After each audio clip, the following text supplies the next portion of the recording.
Hola, buenas tardes a todas y todos. Bienvenidas y bienvenidos a la nueva charla organizada por el equipo de Oñati Community. Esta vez, esta charla será en español. El objetivo de esta serie de webinars es reunir a exalumnos, profesores y amigos del Instituto Internacional de Sociología Jurídica de Oñati para discutir algunos de los problemas sociojurídicos más importantes y actuales de nuestro tiempo.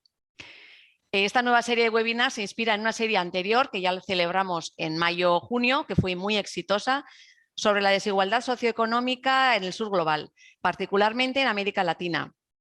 Estas conversaciones online crearon un espacio muy amigable en el que alumnos y profesores tuvieron la oportunidad de reconectarse y desarrollar un diálogo intelectualmente enriquecedor.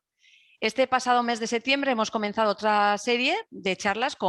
La primera fue sobre Afganistán, impartida por un antiguo estudiante del máster, Beami Moses, de Sierra Leona, que también tuvo gran éxito. Y la verdad es que si bien la pandemia del COVID ha creado obstáculos para encontrarnos en persona, también ha generado nuevas oportunidades online para la Oñati Community, para comenzar o continuar conversaciones sociolegales que alguna vez comenzaron en Oñati y ahora pueden continuar.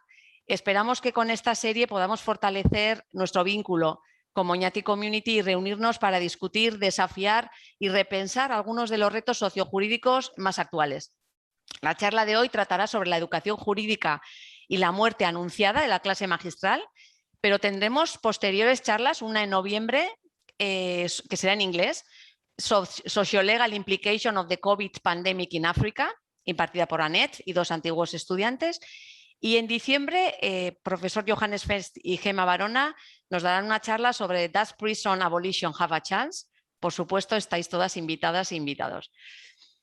Voy a pasar a presentar a los ponentes de hoy, cuya participación me hace especial ilusión. Y os voy a explicar por qué. La primera es porque Rogelio Pérez Perdomo fue profesor del máster y Victoria Capriles fue alumna. Y uno de los objetivos de la red, del proyecto Oñati Community, es crear esta interactuación intergeneracional, que los seniors puedan ayudar a los jóvenes. Entonces, bueno, está funcionando muy bien. Sobre todo estamos viendo que en los cursos del máster está funcionando y también en las charlas y debates. O sea que esperemos que siga así.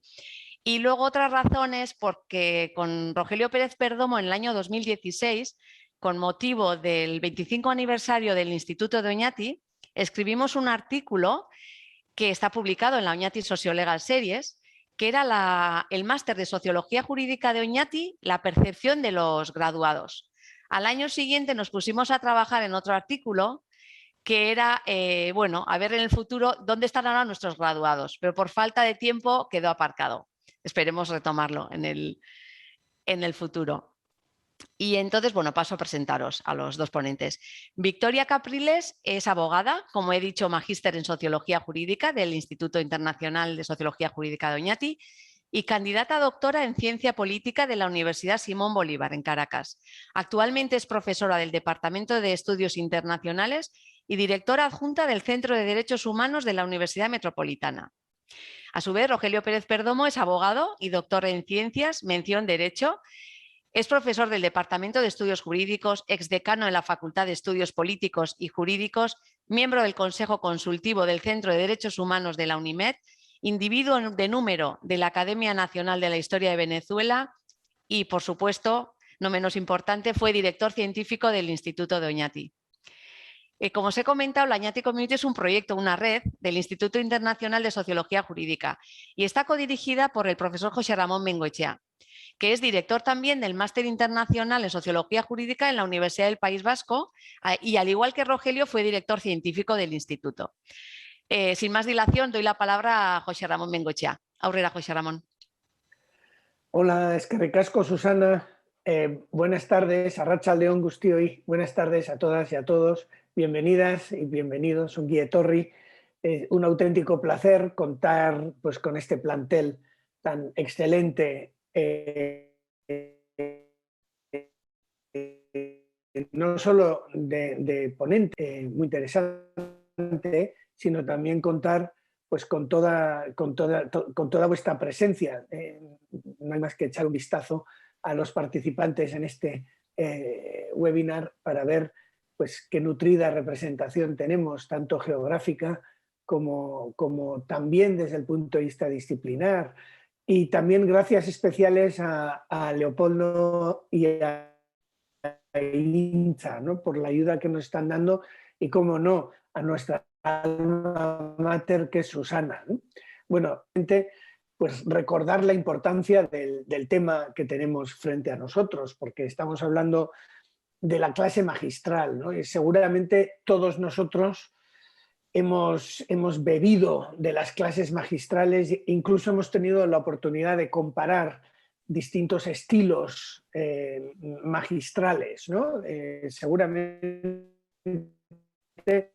las culturas jurídicas también varían en los conceptos de clase magistral, ¿no? Por una parte, el tema nos entronca con el nacimiento del propio concepto de universidad, cuando precisamente los estudiantes se dirigen a Bolonia para escuchar las lecturas de los textos recién encontrados del Corpus Juris, ¿no?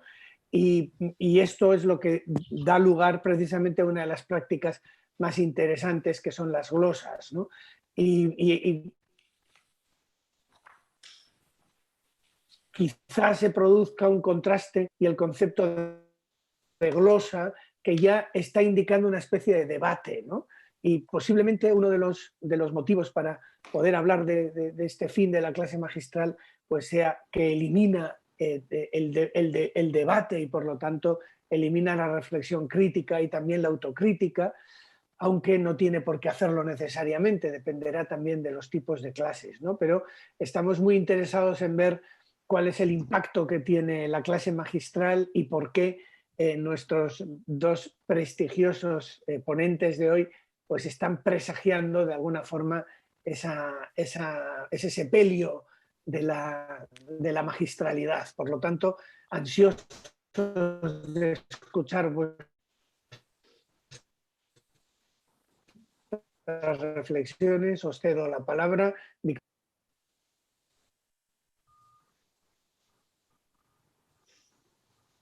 Excelente. Bueno, muchas escarricasco a Susana, José Ramón y la Oñati Community por la invitación. Saludos desde Caracas, Venezuela. Y bueno, buenos días, tardes y noches, dependiendo de donde se encuentren a todas y todos, ¿no? Espero que me estén escuchando bien. Acabo de tener, bueno, un problema con el Wi-Fi, así que estoy con los datos del celular. Bueno, normal aquí en Venezuela, pero creo que va a poder alcanzar para que el evento fluya sin mayores obstáculos, ¿no? Bueno, Rogelio, en primer lugar, esto vamos a intentar que sea un poco informal, ¿no? Al final estamos entre amigos, eso es la Oñati Community. Pero me gustaría empezar preguntándote por tu nuevo libro, ¿no? Que se encuentra en proceso de publicación y que además nos dio un poco la idea de lo que vamos a conversar el día de hoy. Y entiendo que tu nuevo libro se llama La educación jurídica en Occidente, una historia cultural. Y bueno, como bien dice José Ramón, pues en nuestro tradición jurídica romano-canónica, la clase magistral y el surgimiento precisamente de lo que sería el civil law a través de las universidades, bueno, tiene mucha tela que cortar, ¿no? Entonces, no sé si nos puedes comentar un poco sobre esto.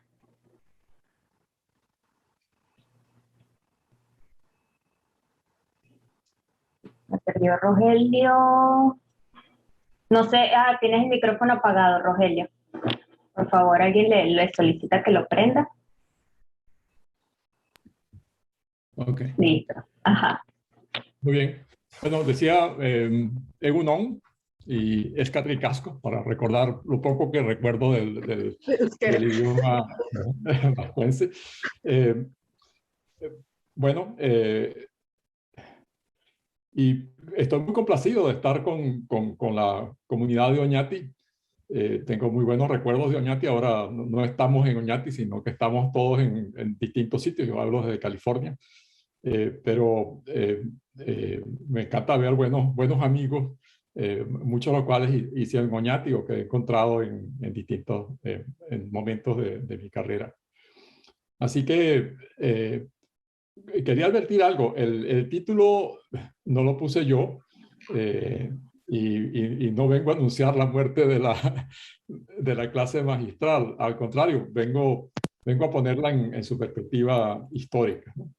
Y el libro trata justamente de hacer una historia de la educación jurídica desde la época de Cicerón, que dejó un testimonio de cómo aprendió él el derecho. Él fue un alumno en la época, digamos, más o menos 50 años antes de Cristo, y tenemos entonces ideas por los cuentos de Cicerón de cómo aprendió el derecho en lo que se llama el inicio del periodo clásico del derecho romano, ¿no?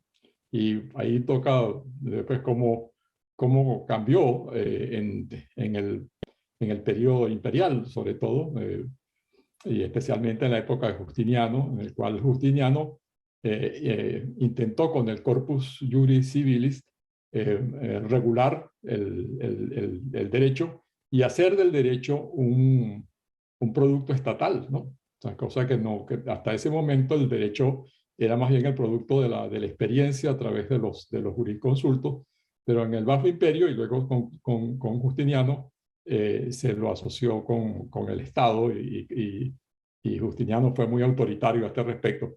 Con muy mala suerte, pues no tuvo absolutamente ningún impacto en su momento. Y curiosamente tuvo un impacto 6 siglos después, en el siglo XII, cuando el Corpus Juris se lo convirtió en el libro central de derecho, ¿no? Y aquí es bueno advertirlo porque para los profesores medievales el derecho estaba fundamentalmente estaba en el Corpus Juris, pero que era un libro muy difícil de entender. Era un libro ya muy antiguo para la época, para una sociedad distinta, y los profesores tuvieron entonces el esfuerzo de explicarlo. Pero fundamentalmente las clases en la Edad Media era la lectura, de ahí viene la palabra lectio, que era lectura, no era... de ahí viene la palabra lección y lecture, pero no eran clases magistrales. Los profesores medievales no hacían clases magistrales, ¿no? El conocimiento no estaba en los profesores, estaba en el libro, ¿no? Y básicamente se leía el libro, y el libro ofrecía problemas que se escenificaban por los estudiantes, y el profesor solamente hacía la determinación, ¿no? O sea, que era la enseñanza de la Edad Media, curiosamente, era mucho más participativa que como fue después, ¿no? Y está documentado que realmente el primero que se hizo famoso dando conferencias fue Andrea Alciato al final del siglo XV. Pero la clase magistral no se populariza, llamémoslo así, no se hace frecuente entre los profesores, sino en el siglo XVIII. Y tiene que ver con una concepción de que el derecho está, digamos, más en el producto de la razón, y al profesor le corresponde explicar el derecho, ¿no? Cuando se hacen los códigos, el profesor explicaba el código, ¿no? O sea, básicamente era la idea, y tenemos muy buenas referencias de esto, porque hubo un alumno que se dedicó a escribir cómo eran las clases en París hacia mediados del siglo XIX, y lo encontró terriblemente fastidioso. Ese estudiante fue Gustave Flaubert, el gran novelista, ¿no? Y consideró que las clases de lo que hoy consideramos los grandes autores exégetas del siglo XIX eran terriblemente fastidiosas y embrutecedoras, según Flaubert, ¿no? Entonces, pero eran clases ciertamente magistrales, ¿no? Y la clase magistral se popularizó, digamos, en la medida en que el profesor le tocaba explicar la legislación, y con la idea de que con la ciencia jurídica alemana, el profesor, por supuesto, había que hacer una construcción conceptual del derecho, y se organizaba un sistema de normas, ¿no? Y esa organización no estaba en las leyes, sino que el profesor tenía que hacerlas, ¿no?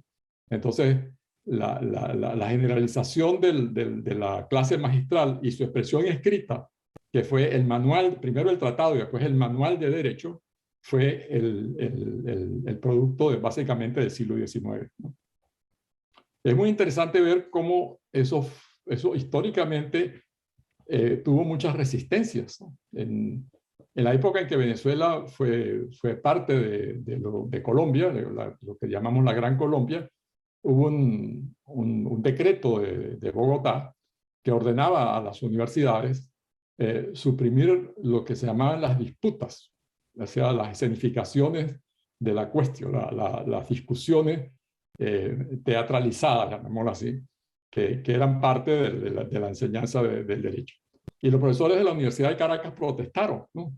Dijeron que era un instrumento pedagógico muy importante y que lo que mandaba Bogotá en esa época, el Ministerio de Educación, de Instrucción Pública de Bogotá, era que se sustituyeran las clases magistrales, o sea, las disputas, y que se hicieran exámenes. Y los profesores dijeron, bueno, ya los exámenes los hacemos, pero no tiene ningún interés suprimir las disputas. O sea, fíjense que todavía a comienzos del siglo XIX se discutía si la clase tenía que ser, digamos, la sesión de clase tenía que ser una clase del profesor, una clase magistral, que es lo que significa clase magistral, o si tenía, o si más bien había que hacer actividades con participación de los estudiantes.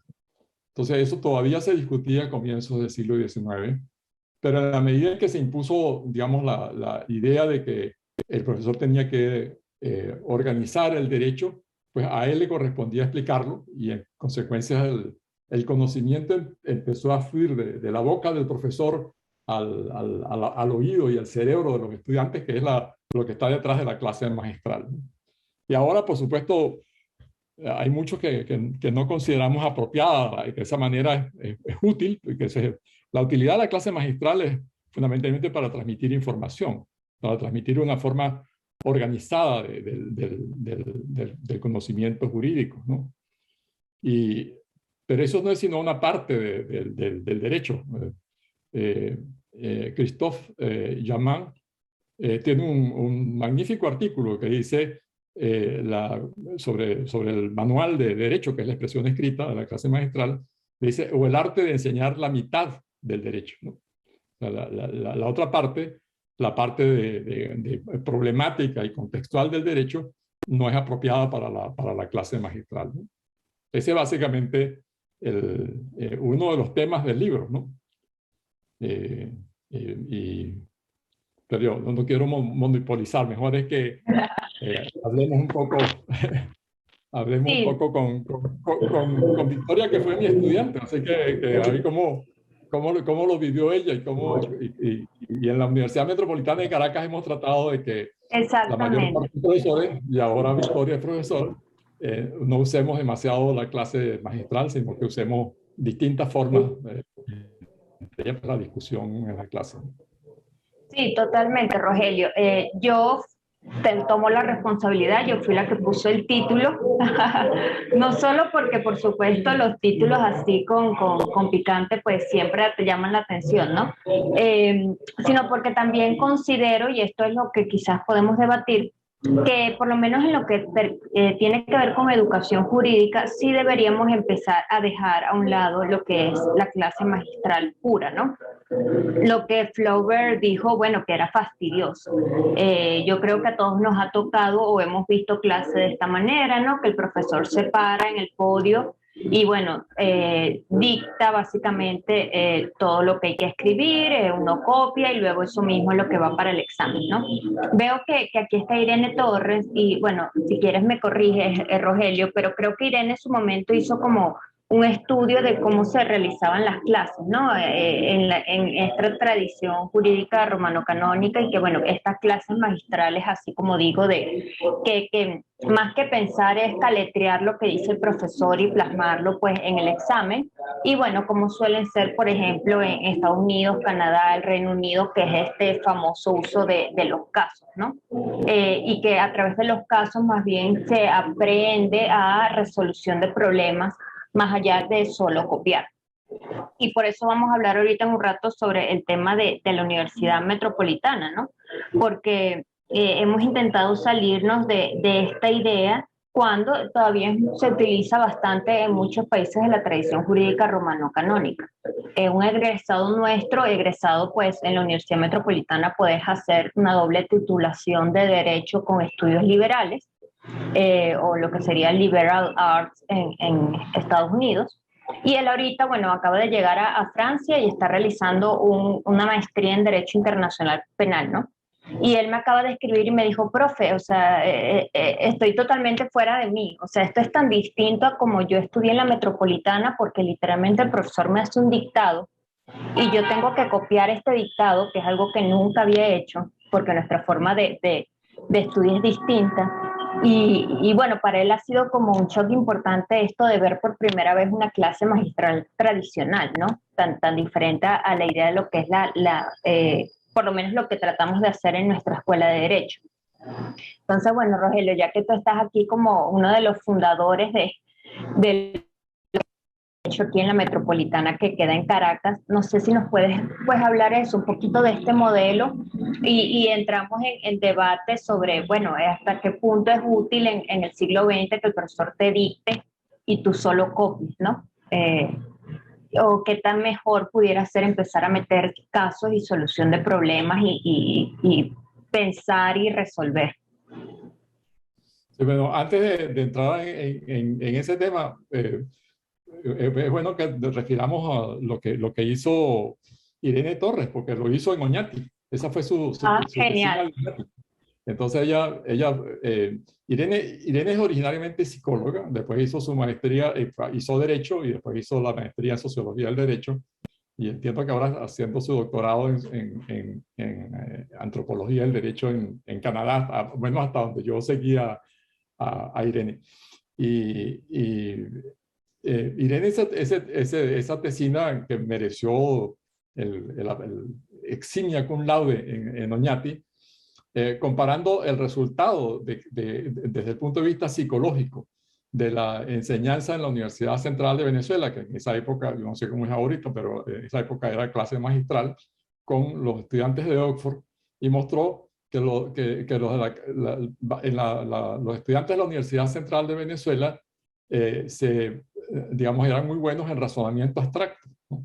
En cambio, los estudiantes de Oxford, ella hizo los test adecuados en las dos universidades, eran mucho más hábiles en la resolución de problemas, ¿no? Entonces, ese básicamente, Irene fue luego nuestra primera profesora de Sociología del Derecho en la Universidad Metropolitana, y, digamos, hemos llorado su partida, ¿no? Porque eso es parte de la emigración venezolana que hemos perdido muchos profesores.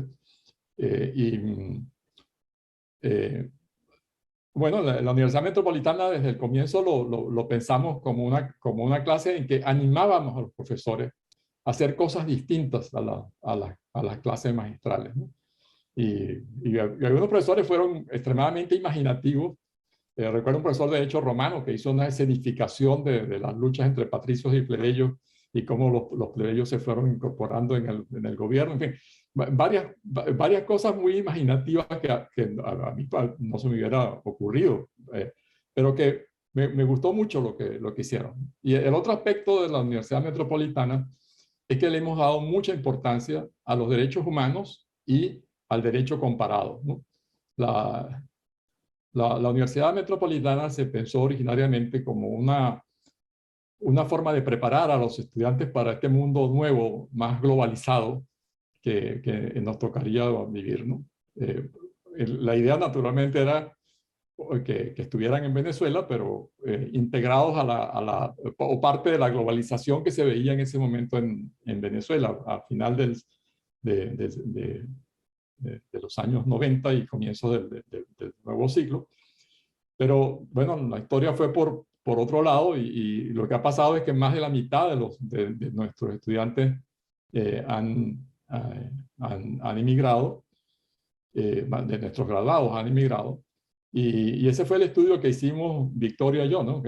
Junto con una de nuestras estudiantes, por cierto brillante, que a través de LinkedIn logramos localizar, cuando hicimos el estudio, que fue el año 2017, pero lo hicimos hasta el año 2016 que era hasta las últimas promociones de graduados, teníamos unos 500 graduados, pero se localizaron poco menos de 400, ¿no?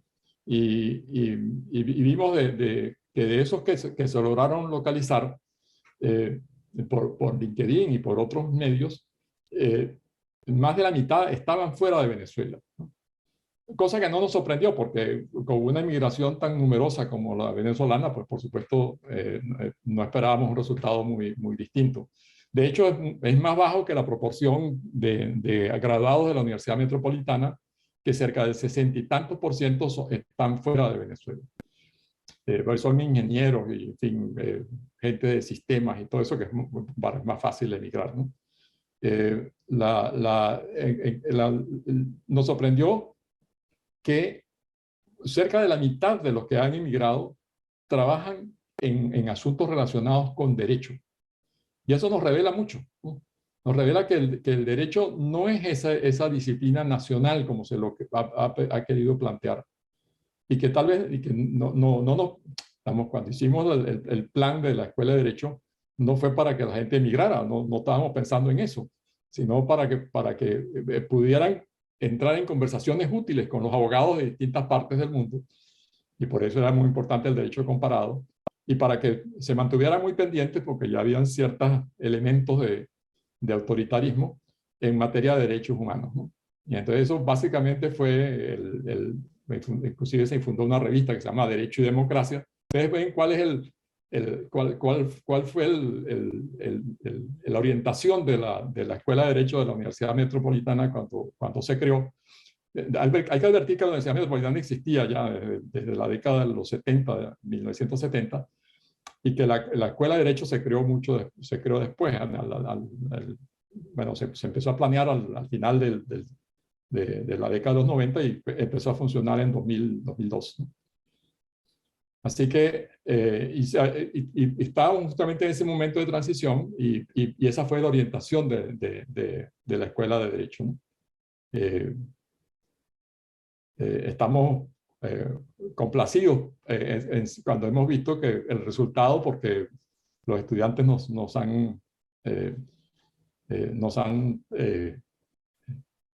aplaudido, se han sentido muy satisfechos con su educación.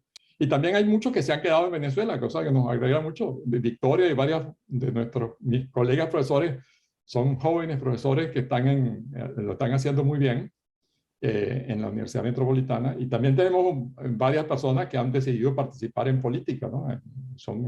Usualmente son dirigentes opositores, son el alcalde de una de las ciudades de Caracas, el Atillo se llama, es uno de nuestros egresados, y o sea que hemos tenido tanto los que se han ido también, pero los que se han quedado y están involucrados en las actividades que se realizan en distintas formas, tanto intelectuales como políticas, como también, por supuesto, en el ejercicio de la abogacía en Venezuela, ¿no?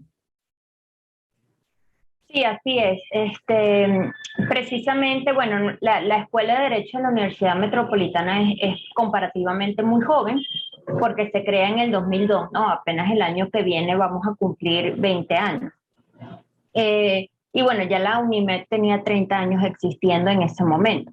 Pero como bien dice Rogelio, bueno, la idea era pensar en este abogado que iba a vivir en un mundo moderno, globalizado, y de hecho en líneas generales esa es como la visión que tiene la UNIMED para sus egresados, ¿no? De hecho, una cosa de los requisitos para graduarse, que lo entiendan, sobre todo porque han surgido que gradúan pues una cantidad muy 18 con más o menos hasta el 2016-2017 los últimos egresados, pero es que somos, bueno, apenas el 0,25% de todos los egresados de Derecho en Venezuela, ¿no? O sea, no llegamos ni al 1%. Particularmente, bueno, porque eso, para ese momento teníamos 500 graduados, pero tenemos que hay universidades que sacan un promedio de 11.000 al año. Sin embargo, bueno, como tantas cosas en Venezuela, pues no tenemos transparencia por parte del Estado y no tenemos realmente datos de estadísticas o del número de estudiantes de derecho en general, porque bueno, no se consiguen desde hace mucho tiempo, ¿no? El organismo que debería no los publica. Pero precisamente la metodología que utilizamos fue... la metodología, no sé si me están escuchando bien. Hay mucha Ok. interrupción, Victoria, ¿no? Así que abreví un poco porque hay mucha interrupción de cuando hablas, ¿no? Ok, bueno, lástima porque yo los escucho a ustedes muy bien, pero en efecto, bueno, la idea fue contactar a, a nuestros egresados con un grupo, con una serie, bueno, de cuestionarios y a su vez a través de LinkedIn. Y muchos dijeron, o las conclusiones a las que llegaron, es que esta educación por casos y no la educación magistral los preparó para esta emigración en la que son parte, ¿no? Entendiendo, bueno, que ahorita en Venezuela tenemos la segunda crisis migratoria más grande del mundo por detrás de la crisis siria y precisamente, bueno, como les decía Rogelio, más de la mitad de nuestros egresados son parte de esa migración. Y todos llegan a esta misma conclusión, ¿no? O sea, ustedes me enseñaron a mí a pensar, a saber dónde buscar, a resolver los problemas, no a aprenderme de memoria quizás el código mercantil venezolano que una vez que además que migro, pues no me funciona. Eh, y eso es lo que nos llama la atención, ¿no? Porque tradicionalmente está esta visión de que el derecho es nacional y si tú te gradúas de abogado no puedes hacer nada, lo pongo entre comillas porque es algo que todavía le dicen a nuestros nuevos ingresos, no puedes hacer nada con esa carrera después, ¿no? Porque vas a tener que irte y no la vas a poder usar. Lo que nos demostró nuestro estudio es que eso es mentira, ¿no? Que el derecho también es un mundo globalizado y conectado y los abogados que tengan la capacidad de pensamiento crítico y de resolución de problemas les puede ir muy bien ejerciendo el derecho afuera, ¿no? No sé si quieres añadir algo, Rogelio, o si me están pues escuchando bien dentro de todo. Sí, bueno, yo creo que es bueno también dejar un tiempo para las preguntas y las conversaciones, especialmente porque veo que también está eh, Irene Torres por allí, así que sería excelente que hablaras, ¿no? Bueno, el otro aspecto que yo creo que sí es bueno destacar de la Universidad Metropolitana es que existe un mucho interés en el asunto de los derechos humanos y tenemos un centro de derechos humanos muy activo, ¿no? La directora es también una egresada nuestra, Andrea Santa Cruz, y ha tomado a cargo muchos de los estudiantes que fueron detenidos, tanto nuestros estudiantes como estudiantes de otras universidades, en distintas manifestaciones políticas. Y se ha hecho un trabajo que hasta cierto punto fue premiado con algo cuando la alta comisionada de derechos humanos, Michelle Bachelet, visitó a Venezuela, escogió la Universidad Metropolitana como el sitio en que se reunió con los distintos organismos de derechos humanos del país y con las víctimas de los derechos humanos. Esto revela qué estamos haciendo en la Universidad Metropolitana y el tipo de reconocimiento que estamos recibiendo. Yo no sé si Victoria quiere agregar algo más. Brevemente, Victoria, para que le demos oportunidad al numeroso público que tenemos para que conversemos con ellos. Sí, sí, gracias, Rogelio. Bueno, nada, yo soy la directora adjunta del centro y me parece también que este es como un buen ejemplo, además de ver las diferentes formas o los diferentes ángulos que puede tener la educación jurídica y a su vez, ¿no? Una pregunta que también nos hace mucho por nuestro contexto particular, que es, ¿pero de qué sirve estudiar derecho en un país sin Estado de Derecho, ¿no? Precisamente, como bien comentaba Rogelio, bueno, el Centro de Derechos Humanos de la universidad surge como una unidad en el 2007, más que todo precisamente para promover el estudio de los derechos humanos, ¿no? Al estar escrito en la universidad era algo sumamente teórico. Sin embargo, bueno, tuvimos que evolucionar por el mismo contexto y a partir del 2014 de las protestas masivas alrededor del país, bueno, es cuando la unidad empieza a atender gratuitamente casos de detenciones arbitrarias de precisamente nuestros estudiantes y otros estudiantes universitarios.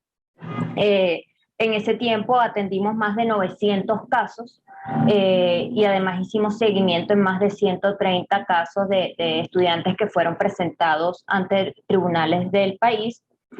Y bueno, a partir del 2017 nos constituimos ya en un centro de derechos humanos que apoya y asiste gratuitamente a los miembros de la UNIMED, pero al mismo tiempo damos cursos, talleres, que es lo que les digo, el ángulo también de la educación jurídica, ¿no? Y como profesores también pues somos tutores de tesis para estudiantes que quieran trabajar en las áreas de derechos humanos del centro. Y también hemos empezado pues a llevar casos quizás más graves, ¿no? Porque pues el tema de la represión y la posible comisión de crímenes de lesa humanidad pues aumenta con las protestas de 2017. Un estudiante de nosotros, Juan Pablo Pernalete, es asesinado el 26 de abril de ese año cuando le disparan a un guardia nacional pues una bomba lacrimógena directamente al pecho en un ángulo cerrado. Y bueno, nosotros desde ese momento estamos llevando ese caso ante instancias internacionales y nacionales. Y bueno, precisamente es esto, ¿no? No solo promovemos y defendemos los derechos humanos, sino que también ayudamos a la educación del mismo. Justamente hoy a las 5 de la tarde acá tengo que dar clases en un diplomado justamente sobre justicia transicional y construcción de la paz, porque también es uno de los elementos que estamos trabajando desde el centro, ¿no? Entonces, bueno, Rogelio, no sé si quieres añadir algo más y para empezar la ronda de preguntas o debate y abrir más la conversación, ¿no? Perfecto, con eso yo creo que mejor es que conversemos a ver qué preguntas tienen, ¿no? Sí, bueno, yo quería, sí, no sé si me están escuchando bien.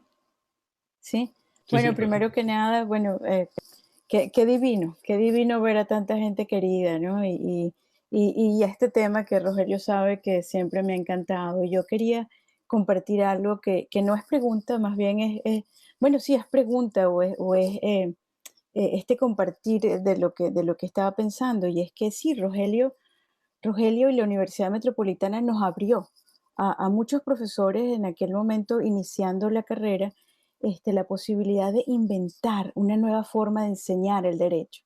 Y eso fue lo que intentamos hacer con los cursos de sociología jurídica, las clases de sociología jurídica, y era distinto venir de la central, donde se esperaba que yo diera una clase magistral, a que Rogelio nos permitiera, mira, se pueden hacer distintas cosas.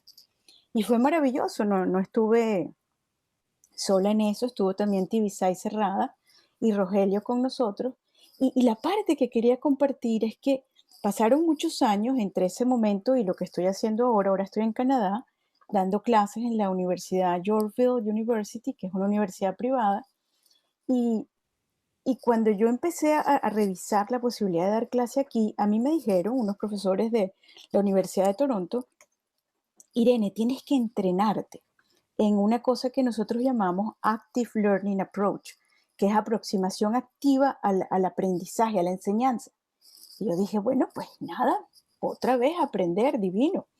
Y empecé a aprender el método como aquí se enseña, no solo derecho, sino cómo se enseña en la universidad. Oh, qué sorpresa, Rogelio, y esto no lo habíamos conversado. Gran parte de las cosas que hicimos, que yo hice por intuición, lo confieso, cuando diseñamos el programa de Sociología Jurídica de la Universidad Metropolitana, no es otra cosa sino Active Learning Approach, lo que aquí se hace en Canadá, en las universidades, para enseñar. Entonces yo decía, oye, pero qué interesante. En Venezuela lo hice en una universidad privada, pero lo hice por intuición. O sea, yo lo hice por intuición y quizás Tibisay, no sé, y Rogelio, no sé tampoco, pero era una manera de eso, de no de enterrar la clase magistral, porque yo creo que hay que como encontrar ese espacio intermedio entre la clase magistral y vamos a ponerlo en práctica, que es lo que es el Active Learning Approach. Dame el conocimiento, dame la información, yo la uso, yo la pongo en práctica y genero conocimiento. Entonces, eso fue bellísimo y yo siento que esa es una de las grandes virtudes que tuvo la Universidad Metropolitana, porque se abrió esa forma de dar clase, que es lo que siento yo le permite al estudiante sentirse con capacidad de interactuar en otro contexto cultural e incluso en otra tradición jurídica, porque al final de cuentas, seas del civil o del common law, vas a tener momentos de encuentro. Y yo creo que ese proceso de enseñanza activa es como muy interesante para revisarla a fondo, ¿no? Eso era lo que quería compartir. Gracias, Irene. Te tomo la palabra un momentico porque me acordaste un elemento importante, ¿no? Y sí, como te digo, para nosotros fue una sorpresa espectacular cuando supimos que teníamos egresados en Myanmar, en los Emiratos Árabes Unidos, en Estados Unidos trabajando como abogados migratorios, en toda Latinoamérica, y quienes son de Latinoamérica lo saben, además que los venezolanos estamos en todos lados, en España, y moviéndose en esos ordenamientos nacionales y pudiendo, pues, quizás explorar la forma, el derecho de una manera que pues, por razones diferentes no pudieron hacerlo en Venezuela, ¿no? Y yo, bueno, como egresada doy fe de este Active Learning Approach, sí, de aprender, de responder, de pensar críticamente. Yo recuerdo, por ejemplo, mis exámenes de sucesión eran un caso, ¿no? Se muere fulanito y tenías el árbol genealógico y todos los bienes que tenía el señor, y el examen es reparte. No, haz la sucesión, como si a ti hubiesen llegado la familia contigo para que por favor los ayudes. Además en la Escuela de Derecho de la Universidad Metropolitana no solo hay que crear una tesina, que eso era muy raro en Venezuela, ¿no? Los estudiantes de Derecho no tenían por qué, en pregrado, por supuesto, realizar una tesis o en licenciatura, pero además tenemos lo que se llama el examen comprensivo, que es un examen que abarca toda la carrera y que justamente busca que el estudiante otorgue una opinión jurídica sobre un tema en particular, sobre un caso que se le da. Y son como, creo que 4 horas de teórico y luego una defensa oral unos días después. En su momento a mí me tocó un caso de derecho internacional privado y fue lo mismo, ¿no? O sea, estos son los elementos del caso, era un diplomático, me acuerdo, que atropella a alguien y bueno, dónde termina ese caso y qué ocurre en el país en el que sea, ¿no? Y me acuerdo que, bueno, el caso terminaba en Nueva York y también investigué cómo iba a entrar esto por los tribunales de Nueva York. Pero este examen ha sido clave para muchos de nuestros egresados que están afuera, ¿no? Yo tengo una amiga de la promoción bueno, que trabajó en Baker y McKenzie México y ahorita está en WeWork, que es una de estas empresas, bueno, que está creciendo muchísimo con el tema de la virtualidad, y ella revalidó su título de abogado venezolano en México y me dijo, el examen que hice fue el examen comprensivo, más largo, 8 horas en vez de 3, pero yo no me sentí asustada, o sea, estudié el derecho mexicano y sencillamente hice lo mismo que me tocó hacer pues 4 años antes en la universidad. Y el hecho de que ella tenía como esa práctica, ella le hizo sentirse más segura, ¿no? Y tenemos otro abogado, otro egresado en Costa Rica que también, y además muy orgulloso, nos escribió a Rogelio y a mí a decirnos, fui la nota más alta, o sea, incluso entre los abogados costarricenses, porque la manera en que yo entendí cómo, aunque no me sepa, por supuesto, de memoria las leyes jurídicas de Costa Rica, la forma en que yo entendí cómo tenía que resolver ese examen me lo dieron, bueno, me lo dio mi educación jurídica y sobre todo la serie de exámenes de casos que tenemos que hacer. Entonces, y por eso nuevamente traigo el controversial título de, ¿no?, la muerte anunciada de la clase magistral. O sea, si nos alejamos quizás un poco de esa visión tradicional, vean lo que podemos lograr, ¿no? O sea, egresados que estén preparados para un mundo tan complicado en el que nos ha tocado vivir y tan globalizado, ¿no? No necesariamente necesitas una crisis migratoria para que la gente se mueva aquí en Europa a través del Erasmus, etcétera. Es decir, es cada vez más normal que tú viajes y migres a otro sitio. O sea, bueno, Rogelio, no sé si quieres añadir algo, alguien más que esté aquí con nosotros el día de hoy. Si tenemos oportunidad de tomar otra pregunta o observación, bienvenidos más bien, y después si hay chance, digo algo más.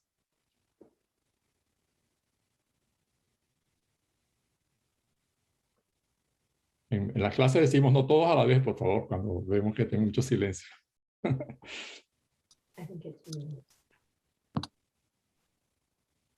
Hola, ¿cómo estás, Rogelio?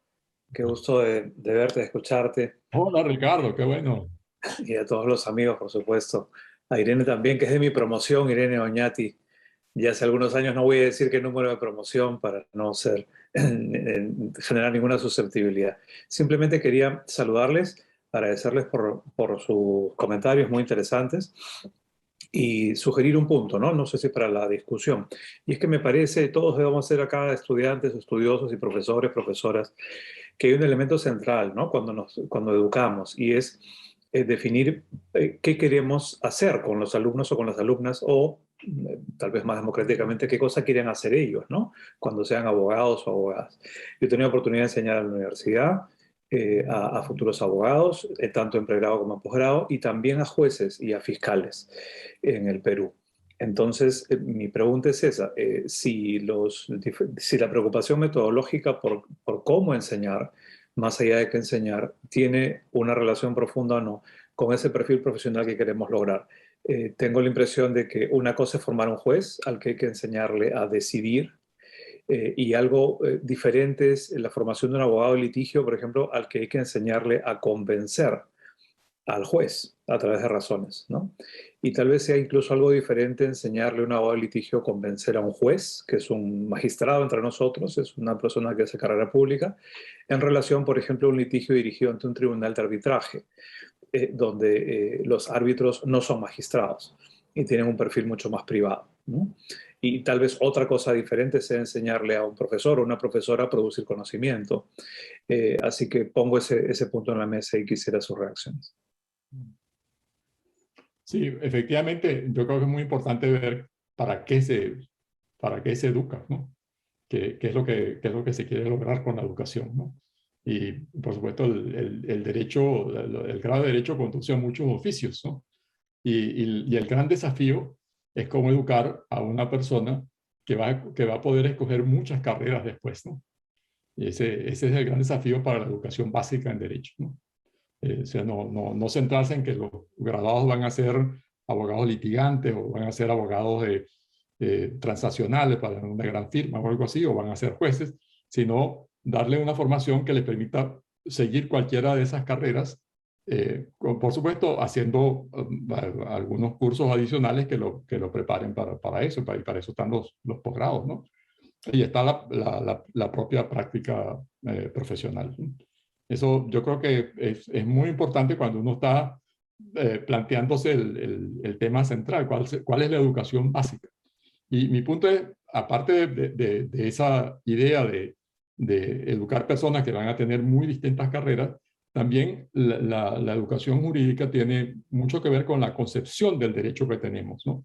Si concebimos el derecho como un conjunto de normas completamente sistemático, etcétera, pues obviamente la clase magistral es el mostrar ese sistema de conceptos y normas jurídicas, ¿no? Pero si pensamos que el derecho mismo es problemático, la enseñanza y es sujeto de discusión, etcétera, las clases tienen que ser el método que nosotros usamos originalmente se llama Problem-Based Learning, o sea, educación basada en problemas o la educación activa a la que hace referencia Irene Torres, porque tiene que ser activa. O sea, los problemas no pueden ser el de un profesor que se ponga a explicar todos los términos del problema porque el problema desaparece, ¿no? El problema tiene que ser vivido como problema y hacer un esfuerzo de entrenarse en resolver los problemas, ¿no? Sí, disculpa que te interrumpa, Roger. Hay un punto que Irene señaló. Efectivamente, una de las cosas que hice cuando era decano era que estimular a los profesores a ser creativos. Pero mi propia educación fue y ahí viene ese interés en este libro que recién terminé, que es una historia de la educación jurídica. O sea, a mí me ha tocado esto, aprenderlo por mí mismo y con la ayuda de varios colegas de otras escuelas con que estudié dinámica de grupo, etcétera, para los efectos de los trucos, ¿no? Pero sobre todo para internalizar, y eso es lo que yo trato de reflejar en el libro, esa relación entre las concepciones del derecho y la manera como se lo enseña, ¿no? Por eso es importante ver cómo aprendió derecho Cicerón, o cómo enseñaba derecho Tomás de Aquino, o cómo digamos, cómo se puede ver el derecho si se adopta una concepción more geométrico, ¿no? Tipo derecho natural o algo así, ¿por qué los profesores alemanes de las famosas ciencias jurídicas alemanas, la Begriff Jurisprudence, eso, obviamente para ellos la clase magistral era central, es la manera, si es un sistema conceptual, la clase magistral es muy adaptada para esto, pero si es un conocimiento problemático, un conocimiento más bien prudencial y a ser discutido, pues obviamente es la enseñanza, la educación activa y la basada en problemas. Ese es lo que, para eso va el libro. Y el libro también tiene una parte, uno de los capítulos es cómo eso se transformó en los Estados Unidos, ¿no? Por eso a mí no me gusta usar mucho que nuestra enseñanza sea de casos, porque no son casos landelianos, ¿no? Son los casos, son más bien problemas que tal como los planteaba, digamos, mucho después creció quien fue mi profesor en Harvard, Lon Fuller, o con quien yo enseño ahora en Stanford. Yo he aprendido mucho aprendí mucho enseñando con John Henry Merriman y enseño ahora he enseñado siempre en Stanford con Lawrence Friedman, ¿no? Que usamos esa metodología de generar discusiones planteándole problemas a partir de lecturas de los estudiantes. Y en ese sentido, yo siento mucha afinidad con los profesores medievales, ¿no? Claro que tenemos otras lecturas, no las lecturas que tenían en la Edad Media. Sí, gracias, Rogelio, y gracias, Ricardo, por tu pregunta. En efecto, si tú me preguntas a mí como profesora qué profesional quiero ayudar a moldear yo, te diría que más que a un abogado litigante o con juez, un profesional que tenga ética, que sea independiente, que pueda, pues, tenga pensamiento crítico, que conozca los valores de la justicia, ¿no? Más allá de eso, y por eso te digo, esto también tiene que ver con lo que nos preguntan a veces de, bueno, pero ¿de qué vale estudiar derecho en un país donde no hay Estado de Derecho, ¿no? Y es precisamente para... pienso yo que estos muchachos que están aquí, que todavía siguen en el país estudiando, bueno, van a ser los que en un eventual proceso de justicia transicional ayuden a restablecer las instituciones y la democracia, ¿no? Y eso es precisamente la esencia de lo que les queremos dar. Ahora bien, desde un punto de vista más práctico, por ejemplo, en la Escuela de Derecho de la UNIMED tenemos, como que creo que es bastante común, el tema de las pasantías o prácticas profesionales que deben realizar los estudiantes, pero nosotros les permitimos que lo puedan realizar básicamente en cualquier sitio relacionado con el derecho. Es decir, muchos lo hacen en bufetes, ¿no? Que sería como aprendiendo a ser litigantes, pero si consigues para hacerlo en el Ministerio Público o en el despacho de un juez también, incluso puedes realizar tus pasantías como asistente de investigación de un profesor que sea de derecho, ¿no? Entonces también el estudiante que va viendo lo que le guste va también pues como tocando un poco cómo sería ese mundo profesional. Y también dentro de las clases, yo por ejemplo ahorita estoy dictando una asignatura relacionada con los derechos humanos y una de las evaluaciones es un simulacro de juicio. Bueno, ahí están los jueces, está la víctima, está el abogado de la víctima, los peritos expertos, y cada quien tiene como su rol y su papel y va viendo cómo se bate el cobre, ¿no? Diríamos nosotros coloquialmente aquí en Venezuela, ¿no? Cómo sería la situación. Y bueno, entiendo que el profesor Johann Fest tenía una pregunta también, si la quiere hacer. Permítanme hablar en inglés. Yeah. No es difícil comprender las cosas que tú dices, pero es más difícil para mí hablar sobre las cosas difíciles. Now, with your permission, the there are two interesting connections that I found in what you have been saying. The one connection is, of course, this active learning approach. And I found in Oñati, in the master's program, I found a very active approach. At least that was my experience in Oñati. And as a matter of fact, I came from Bremen University. It was a reform legal education. And the idea there was something similar to active learning, but a specific kind of active learning, what they called forschendes Lernen, which is something learning by researching. And that worked for a while quite nicely, but then Bremen was reformed back. And so we are now into very passive learning again. So you see, there are different periods and eras.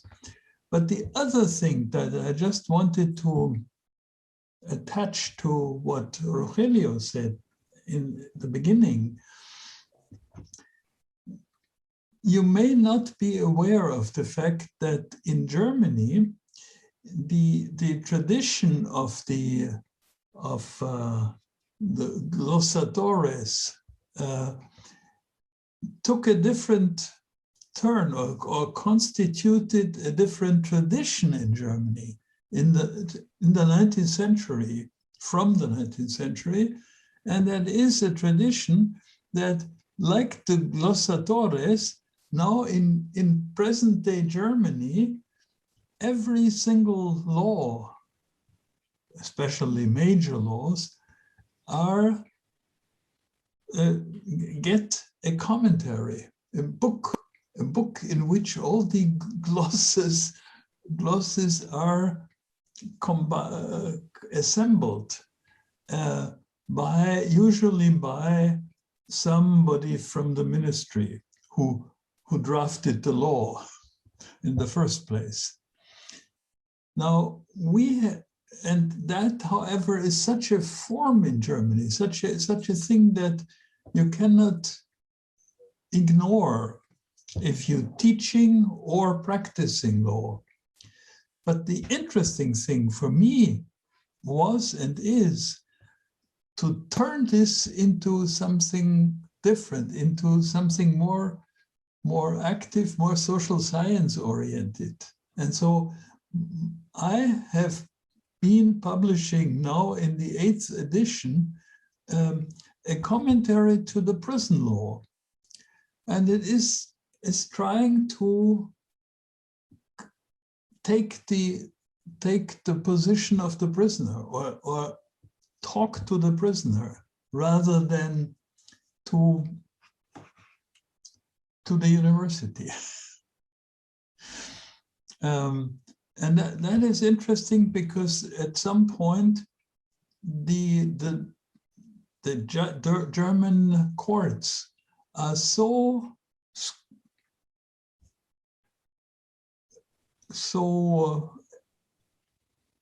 educated to follow these commentaries, that is to check these commentaries. So now they are checking my commentary, which is quite interesting and strange. Okay, those are the two things that I just wanted to inject into this discussion. But it's so nice. But third point, again, it's so nice to see, beginning with Rogelio and Irene and Ricardo, and of course José Ramón, and of course Susana, so many faces and voices that I just love to see and hear. Thank you very much. Thank you, Professor Fez. I just have a little commentary, and yeah, you are right about the active learning approach in Oñati. Actually, we reunited with Susana a few days ago, and she was happy with this the theme we are discussing today, because she said the same thing, and I, as a master student, also saw it that way, no? That's what Oñati is trying to do too, you know, to have active learning approach. And I think, like Rogelio was saying, this has something to do with how you view the law. And when you talk about sociologists or about sociology, you don't just go to the law, but you like to see the reality, the practice. And of course, I think it comes more natural, this active learning, more than just, you know, read the law and learn what the law says. Let's see how this works in reality, in practice, no? The theory of law in the books versus law in action. And well, Rogelio, if you want to add something. Una nota histórica solamente en relación con lo planteado por Johannes, ¿no? Que me encantó que haya intervenido. Algo que usualmente no se conocen es que la educación jurídica en los Estados Unidos surgió como una adaptación de la alemana, ¿no? Lo que Landell trató de hacer fue adaptar una educación científica, como la había visto Eliot, que era el rector en los Estados Unidos, y hizo una mezcla que resultó exitosa, llamémoslo así. Pero el origen fue la educación jurídica alemana, y es muy interesante ver cómo varios profesores alemanes que después enseñaron en los Estados Unidos miraron la educación jurídica norteamericana. Max Reichstein, que fue un estudiante de Max Weber, escribió un artículo sobre la educación jurídica alemana, que básicamente dijo, bueno, los norteamericanos han hecho bastante progreso, pero todavía están lejos del modelo alemán. Muy interesante ver cómo los distintos modelos se van transformando y cómo interaccionan entre ellos, ¿no? Esta idea de que la educación en la common law es distinto a la tradición romano-canónica, y que no hay transferencia, que fue una de las grandes peleas que dimos en la época en que había la fiebre de la renovación de los estudios jurídicos. Pues lamentablemente ya hoy deberíamos superar. No hay ese foso que se quería poner en esa época, ¿no? Y es interesante ver cómo hay esas interacciones entre las distintas tradiciones jurídicas. Ok, creo que Susana, creo que se nos acabó el tiempo, ¿no? No sé quién está al mando de... ¿O eres tú, Victoria? No sé. Está tan interesante, Rogelio, pero a ver, vamos a dejar a José Ramón que modere, a ver que nos diga si ha terminado el tiempo o no. ¿Cómo lo ves, José Ramón? El tiempo depende de lo que en parte hayamos anunciado, pero también de lo que nosotros queramos seguir hablando, ¿no? Yo creo que en la medida en que haya más intervenciones, más peticiones de palabra, deberíamos facilitar al menos una ligera extensión. Veo que Irene quiere añadir algo, o sea que adelante, Irene. Sí, yo quería agarrar la idea de Ricardo, ¿no? Bueno, Ricardo y yo fuimos compañeros de clase y andamos en estas discusiones desde hace 25 años. Pero Ricardo dijo algo que yo creo que es donde está el centro de uno de los problemas nuestros como educadores del derecho, y es cómo tenemos que diseñar una forma de enseñar que permita esa versatilidad del profesional del derecho. En Venezuela, fundamentalmente, el que se gradúa de abogado el que se gradúa de derecho va a ser abogado y va a litigar y va a hacer esas cosas. Pero cada vez se ha hecho más diverso. Ya no es así. Un abogado se mueve en un compás de acción inmenso. Mi experiencia aquí en Canadá es que no solo se mueve, sino que se espera que se mueva. Entonces, si tengo que enseñar a alguien que yo espero y la sociedad espera que se mueva en diferentes roles jurídicos, entonces, ¿qué es lo que tengo que enseñar? Entonces, probablemente estoy tratando de responderte, Ricardo, pero creo que no lo voy a lograr, pero esto es solo un ensayo. Creo que lo que debemos enfocarnos con enseñanza activa, donde el centro no somos nosotros, sino es el estudiante, es identificar las destrezas básicas que debe tener ese profesional del derecho para enseñar destrezas. Y cuando enseñas destrezas, él se puede mover en todas partes, porque el contenido de esas destrezas él se lo agrega, dependiendo del sistema jurídico donde esté trabajando. Pero si él aprende y desarrolla destrezas, entonces él puede ser desde un profesor hasta un juez, porque lo que él tiene son destrezas para entender y poner en práctica el derecho en diferentes ángulos, ¿no? Entonces, gracias, Irene. Igual le damos paso también a Milagros, Mili, cuando quieras, y así vamos acumulando intervenciones. Bueno, ante todo, quiero saludarlos a todos y me da mucho gusto poder nuevamente conversar, aunque sea un rato, con ustedes. Un saludo grande desde Lima. Y yo, bueno, solo quería compartir un poco mi experiencia porque yo estudié Derecho. Y bueno, hay como 3 cuestiones que creo que son para también tener en cuenta, ¿no? Yo estudié Derecho en una universidad pública, que es la San Marcos, que es la universidad más grande pública de Perú.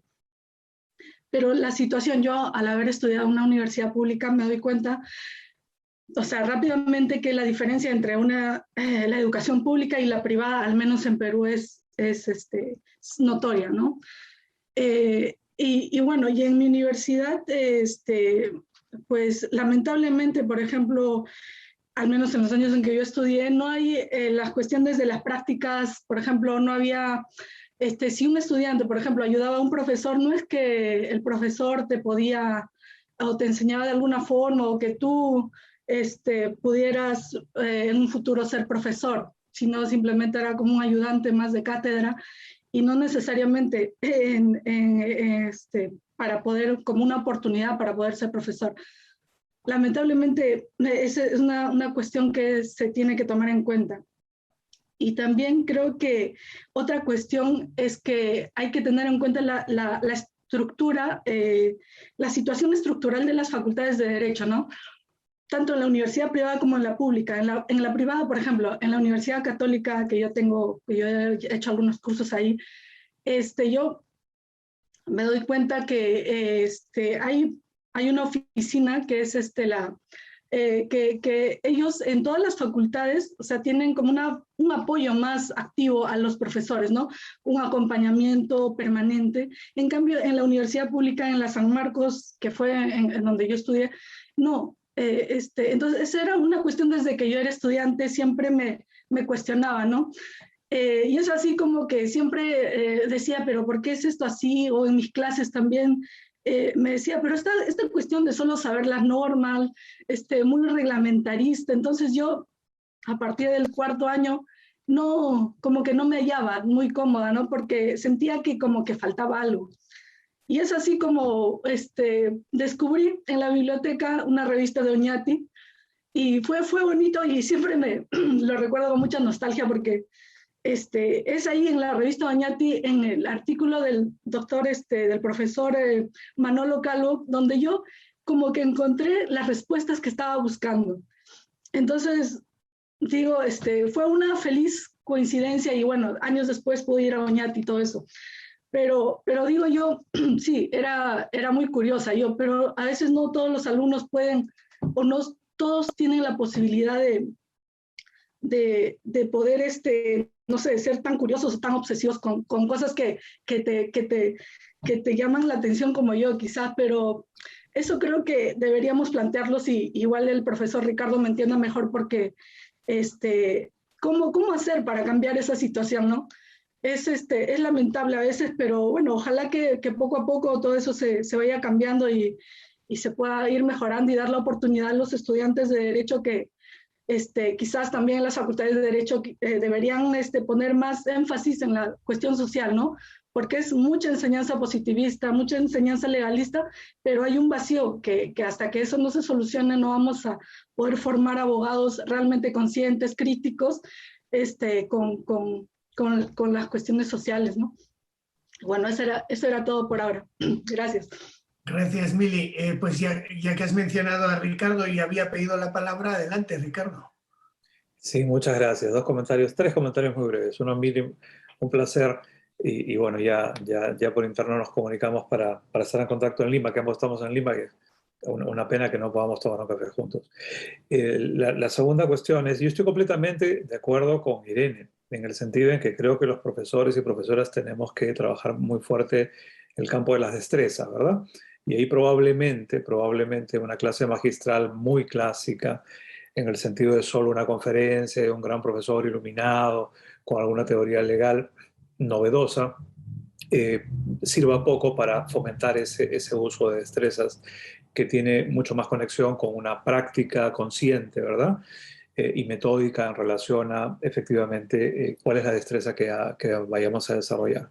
Actualmente yo he enseñado 2 cursos en el Perú. Uno es argumentación jurídica, que era un curso muy teórico y casi se lo copié a nuestro profesor Manuel Atienza de Oñati, a quien también tuve la oportunidad de, digamos, seguir en Bruselas, en la Academia Europea de Teoría Legal, y me hice un curso de teoría de argumentación cuando regresé al Perú, trabajando con muchos de sus aportes, ¿no? De él y otros profesores.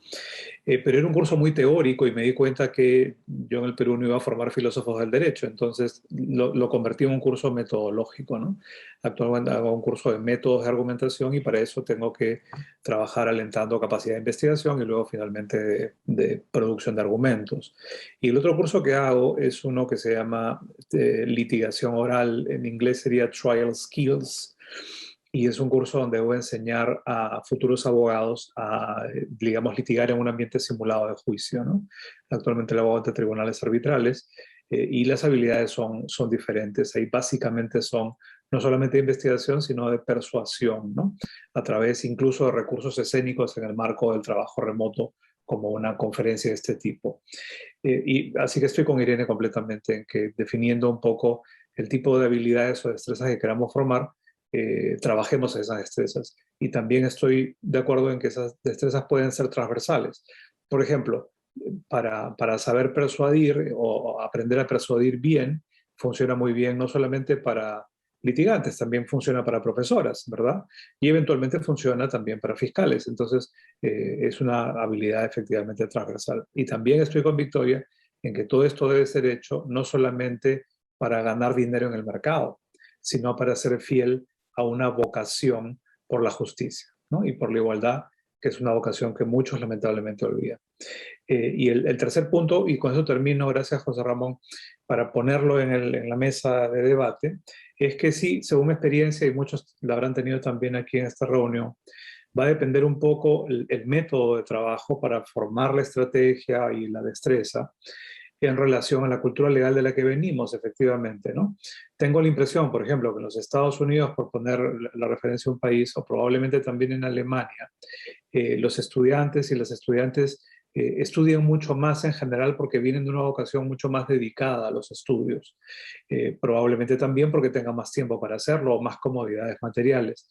Lamentablemente en América Latina, y hablo en este caso del Perú, esa tradición muy vinculada a dedicar mucho tiempo y mucho esfuerzo a estudiar no se ve todos los días y en todas las universidades. Y eso genera que estos métodos que pretenden desarrollar destrezas, que suponen mucho más trabajo, eventualmente práctico, antes de las clases, pues no se dé porque muchos estudiantes no hacen los trabajos previos y preparatorios a las clases donde vamos a hacer las simulaciones y el active learning, ¿no? Entonces quisiera poner eso en la mesa para ver si hay también algunas reacciones. Muchas gracias. Gracias, Ricardo. Bueno, pues si os parece, dejamos esa reflexión y pasamos a las palabras conclusivas. Por lo tanto, le pediríamos tanto a Victoria como a Rogelio que nos dieran unas últimas reflexiones. Sí, bueno, te tomo la palabra, Rogelio, para hablar de primero. En efecto, bueno, como dice Ricardo, esto también, este tema de la inequidad social, también es una realidad, ¿no? Y que afecta directamente también, como comentaba Mili, la capacidad que tenga uno de estudiar. En efecto, en Venezuela también lo vemos, particularmente en las universidades públicas. Que en Venezuela, bueno, siempre fueron prácticamente gratuitas, pero tenían una serie de beneficios, transporte público, comedor, biblioteca, que permitía a estudiantes de bajos recursos pues poder estudiar y tener además incentivos para hacerlo. Muchos eran becados, becas Gran Mariscal de Ayacucho en su momento, etcétera. Y lamentablemente, bueno, nada de eso tenemos ahorita. Las universidades públicas están también muy ahogadas por la falta de presupuesto, no se les da presupuesto. Y bueno, y vemos precisamente cómo esto ha afectado directamente a la educación, ¿no? No solo de profesores que no tienen para comer, por ejemplo, sino que los mismos estudiantes pues también están en una posición muy vulnerable. Y precisamente, bueno, cuando no tenemos las necesidades más básicas cubiertas, bueno, se hace muy difícil todo lo demás, ¿no? Incluyendo el estudio. Y bueno, lamentablemente eso ha hecho que se queden un poco hacia atrás las universidades públicas aquí en el país, ¿no? Pero bueno, en líneas generales creo que como palabras de cierre, bueno, es esto, ¿no? Entender que el derecho es más que esta visión tradicional de una serie de normas coercibles emanadas por el Estado, y verlo más bien como una serie de valores y una construcción social que es lo que mantiene pues el tejido de una sociedad y las relaciones armónicas entre pares, ¿no? Y que bueno, esa es nuestra tarea pues a quienes estudiamos Derecho y ayudar a mantener esto y el Estado de Derecho, hagamos lo que hagamos, seamos académicos, litigantes, pues funcionarios públicos o nos dediquemos a algo que no tenga nada que ver, ¿no? Estas serían como mis consideraciones finales y bueno, le dejo a Rogelio la palabra. Bueno, brevemente quería mencionar que efectivamente la situación en distintos países de América Latina puede ser bueno, muy diferente a las que tienen en Europa o en Estados Unidos, pero yo creo que deberíamos, digamos, ver también las ventajas que tenemos, ¿no? Y otro aspecto muy importante que es el efecto de que en buena parte los desafíos es superar las dificultades, ¿no? Debo decir que en lo personal yo comencé a hacer las experiencias con dinámica de grupos y con otras formas de educación jurídica en la Universidad Central, que es una universidad pública y donde tenía un grupo numeroso de estudiantes, ¿no? Pero ahí está el desafío, cómo inventar un método. Es decir, el desafío es la imaginación, o sea, cómo inventar, y para eso es la libertad de cátedra, ¿no? Y yo creo que lo primero que uno tiene que hacer es justamente el ponerse, el ver cuál es la situación que uno está viviendo y ver qué puede hacer con las limitaciones que tiene. Y la ventaja de los que tenemos latinoamericanos es que tenemos una situación social terrible, que nos da la experiencia de enfocar el derecho en otra perspectiva, ¿no? Enfocar el derecho en relación con la sociedad y verlo, y las personas lo van a vivir en carne propia, porque lo estamos viviendo, lo estamos viendo, ¿no? Yo menciono la experiencia que tuvimos cuando fui investigador en el Instituto de Derecho Privado, y tuve un colega Pedro Niken, que era profesor de propiedad, y encontramos de pronto un libro de unos gringos, hay que decirlo, que hablaba del derecho de los barrios de Caracas, ¿no? Y nosotros nos avergonzamos de que hubiera un estudio sobre el derecho de los barrios de Caracas, y nosotros que veíamos los barrios no habíamos hecho nadie había hecho estudios, y empezando por nosotros mismos que éramos investigadores en un instituto de derecho privado. Entonces tenemos que hacer algo, ¿no? Entonces hicimos una investigación sobre derecho y propiedad de la vivienda en los barrios de Caracas. O sea, ese es el desafío. El desafío y yo creo que nuestro libro salió mejor que el que hicieron los gringos, porque no fue un libro con mucho éxito, 2 ediciones después en inglés e invitaciones a hacer conferencias, y luego Pedro Niken se convirtió en una celebrity que terminó siendo presidente de la Corte Interamericana de Derechos Humanos. En fin, tenemos que aceptar los desafíos y tenemos que aceptar y tenemos que abordarlos con imaginación y con mucha voluntad, ¿no? Ok, eso es todo lo que tenía que decir. Pues muchas gracias, Rogelio. Yo creo que es una fantástica conclusión. El desafío es la imaginación y la imaginación, la transmisión y las formas de compartir el conocimiento jurídico también desde la perspectiva de los usuarios, en este caso de quienes lo aprenden y lo reciben, ¿no? de las y los estudiantes, y tenemos que ponernos también en esa perspectiva, intentar comprender sus dificultades, comprender no solo las intelectuales, también las materiales, y también quizá reflexionar sobre los modos de transmisión clásicos, ¿no? Y hasta qué punto esos modos de transmisión han reforzado